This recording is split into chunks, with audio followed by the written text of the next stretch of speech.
Hello viewers, আসসালামু আলাইকুম। কেমন আছেন সবাই? আশা করি সবাই ভালো আছেন। আপনাদের দোয়ায় আমিও ভালো আছি। আজকে আমরা ফটোশপের ক্লিপিং মাস্ক নিয়ে কাজ করব। ফটোশপে কিভাবে ইমেজকে শেপের সাথে ক্লিপিং মাস্ক করতে হয়, এর সুবিধা কী? এবং টেক্সটকে কিভাবে ক্লিপিং মাস্ক করতে হয় সেটিও জানব।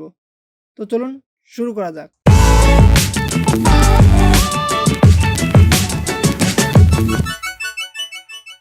সর্বপ্রথম আমরা ফটোশপটি ওপেন করতেছি।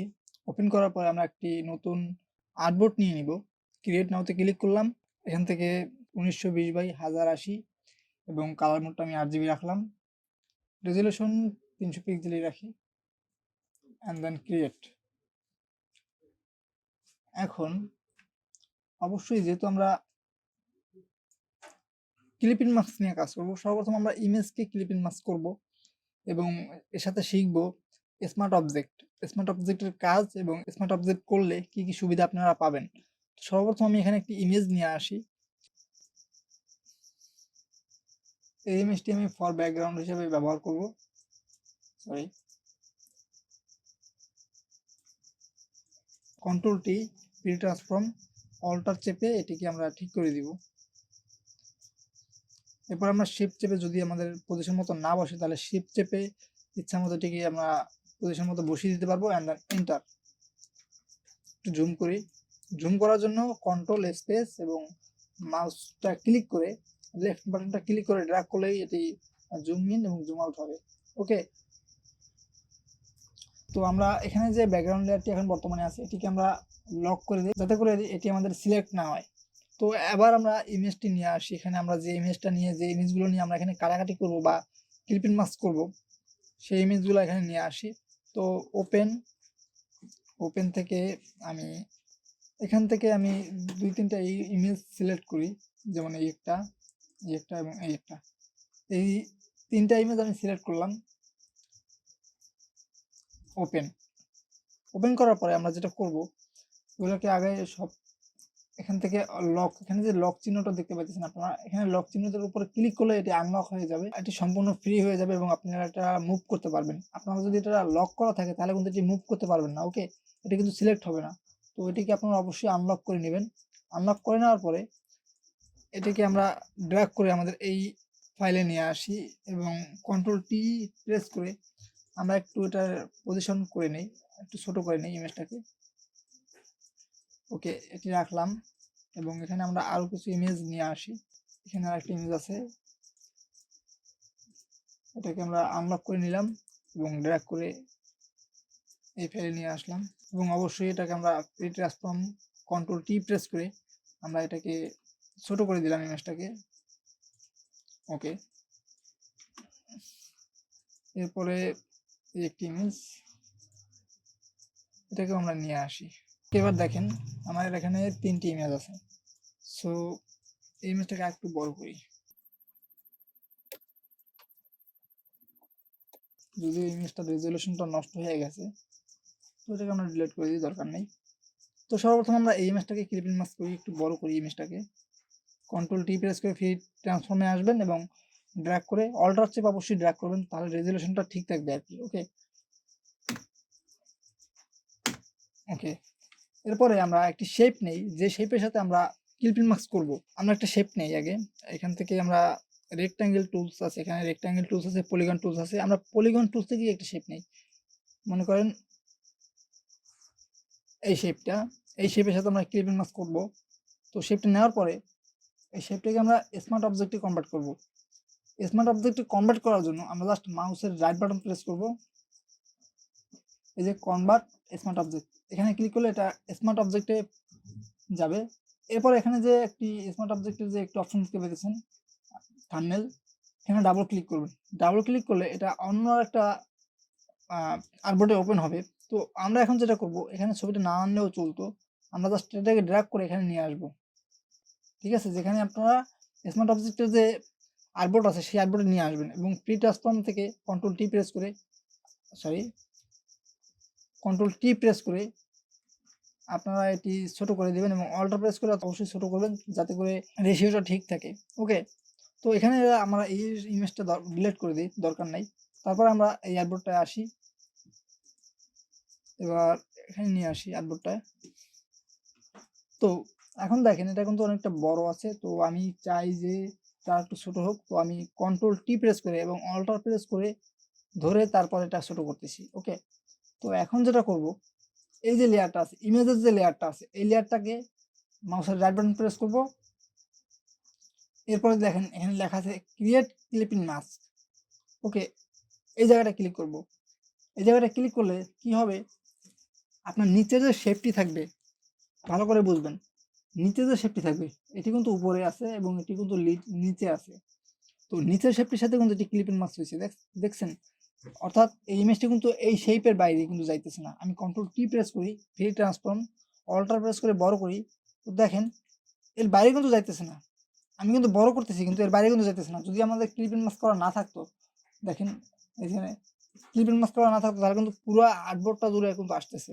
তো আমি যদি এখানে ক্লিপিং মাস্ক করি তাহলে কিন্তু এটি আসতেছে না, তার মানে শুধুমাত্র শেপের মধ্যেই সীমাবদ্ধ থাকবে। তো এখানে আমরা জাস্ট এটাকে সেভ করি, কন্ট্রোল এস।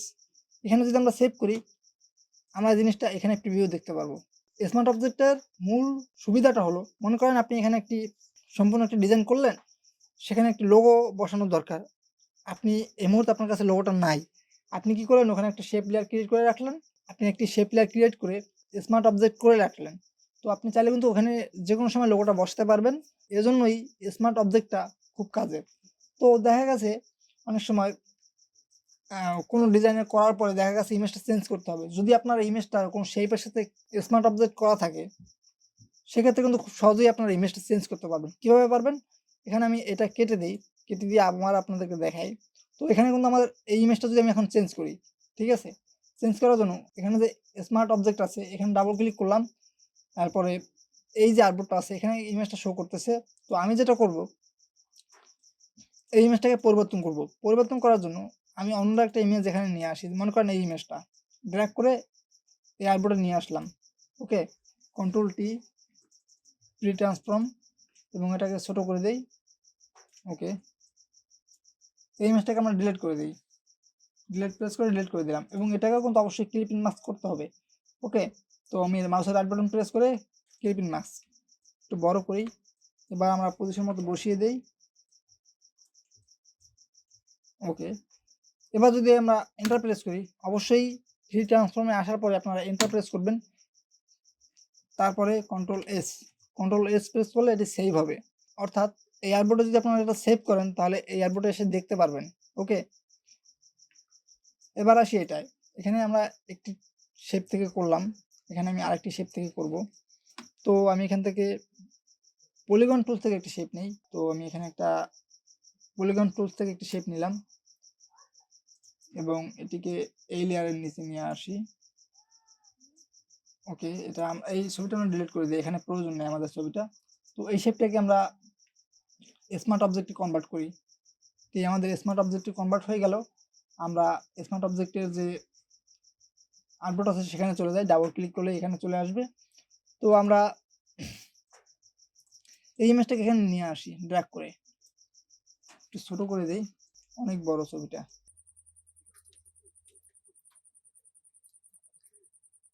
এরপর এটাকে আমরা ক্লিপিং মাস্ক করে দিই, মাউসের রাইট বাটন প্রেস করে ক্লিপিং মাস্ক। ওকে, এবার আমরা কন্ট্রোল টি প্রেস করি, আমরা পজিশন মতো বসিয়ে দেই। ওকে, এন্টার প্রেস করলাম, কন্ট্রোল এস, এখানে এসে প্রিভিউ দেখতে পারবো। ওকে, যেহেতু এখানে ছবিটার রেজলিউশনটা নষ্ট হয়ে গেছে, এরপরে আসি টেক্সট। টেক্সটকে কিভাবে ক্লিপিং মাস্ক করবেন বা পাথ করে সেটাকে কিভাবে ক্লিপিং মাস্ক করবেন, টাইপ টুলটা নিলাম, এখানে একটা ক্লিক করলাম, অনেক বড় টেক্সট, এখানে জাস্ট লিখলাম designer SM, ER SM, designer SM. এটা আমাদের কিরো ফন্টে আছে, জাস্ট এই ফন্টেই থাক, সমস্যা নাই। আমি কালারটা একটু পরিবর্তন করি, এখানে রেড কালার দেই, চাইলে আরটাকে একটু বড় করতে পারি। আর ওকে, এখন আমি যেহেতু ক্লিপিং মাস্ক করবো, আমি শেপ দিয়েও করতে পারি অথবা আমি পেন টুল থেকে পাত করেও করতে পারি।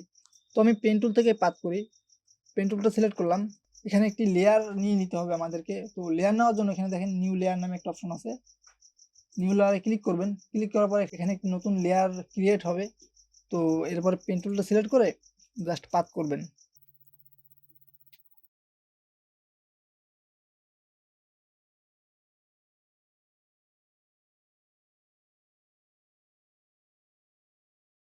যারা পাত জানেন, যারা পাতের কাজ জানেন ফটোশপে, তারা জানেন কিভাবে পাত করতে হয়। তো আপনারা যদি চান যে পাত নিয়ে একটি ভিডিও অর্থাৎ পেন টুল নিয়ে যদি কোনো ভিডিও চান, তাহলে কমেন্ট বক্সে জানিয়ে যাবেন।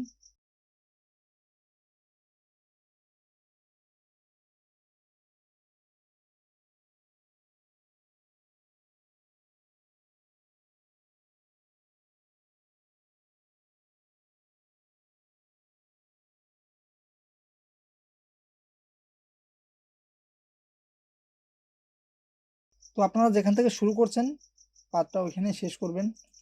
তো আমি জাস্ট শেষ করে দিলাম।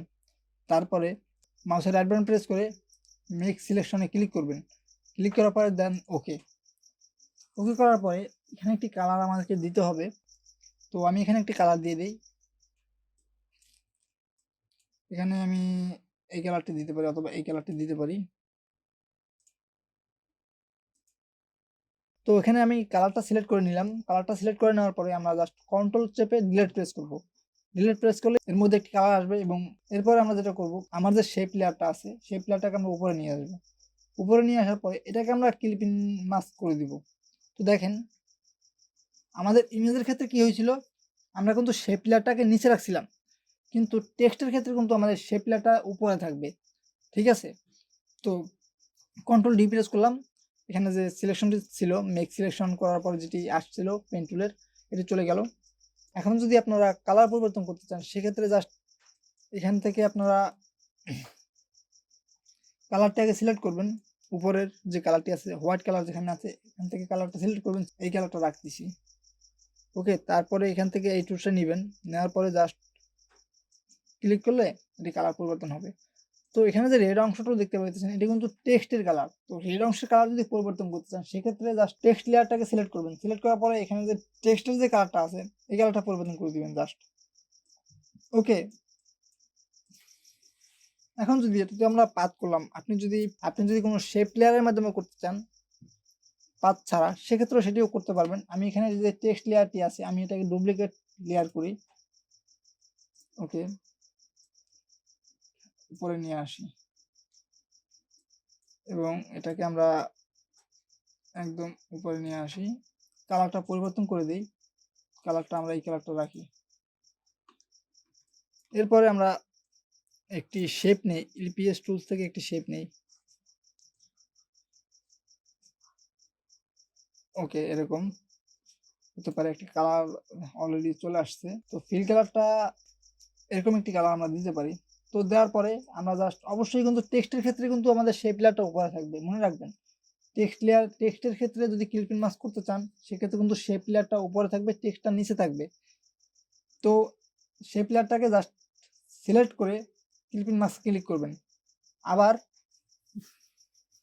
আমরা কিন্তু ইমেজের ক্ষেত্রে কিন্তু ইমেজটাকে ক্লিপিং মাস্ক করছিলাম, ঠিক আছে, কিন্তু টেক্সটের ক্ষেত্রে কিন্তু আমাদের শেপ লেয়ারটাকে ক্লিপিং মাস্ক করতে হবে, এটিও মনে রাখবেন। তো এখানে আমরা এটি করে দিলাম। আমরা একটু এটাকে যদি মুভ করি, তাহলে দেখেন শেপ লেয়ারটা আমরা যে কোনো জায়গায় মুভ করতে পারতেছি জাস্ট সিলেক্ট করে, ওকে। তো আমি যদি এটা ডুপ্লিকেট একটি লেয়ার করি, সিলেক্ট করার পরে ডুপ্লিকেট লেয়ার, ওকে, এখান থেকে এখানে নিয়ে আসি। আমরা এইটার কালারটা পরিবর্তন করে দিই। এখানে রেড আছে, আমরা এটার কালারটা একটু এরকম পরিবর্তন করে দিই। আমরা আর একটি ডুপ্লিকেট লেয়ার করি। এখন যেটাই করবেন এটাই কিন্তু ক্লিপিং মাস্ক আকারেই থাকবে, ওকে। যেহেতু একটি থেকে আপনি আর একটি ডুপ্লিকেট করতেছেন, আপনি বারবার ডুপ্লিকেট করেন, সমস্যা নাই। এটি কালারও পরিবর্তন করে দেই, এরকম একটি কালার দেই। তো ভিউয়ার্স, আশা করি ভিডিওটি আপনাদের ভালো লেগেছে। যদি ভালো লেগেই থাকে তাহলে ভিডিওটিতে একটি লাইক দিবেন, কমেন্ট করে জানাবেন কেমন লাগলো, আর আমার চ্যানেলে সাবস্ক্রাইব তো মাস্ট।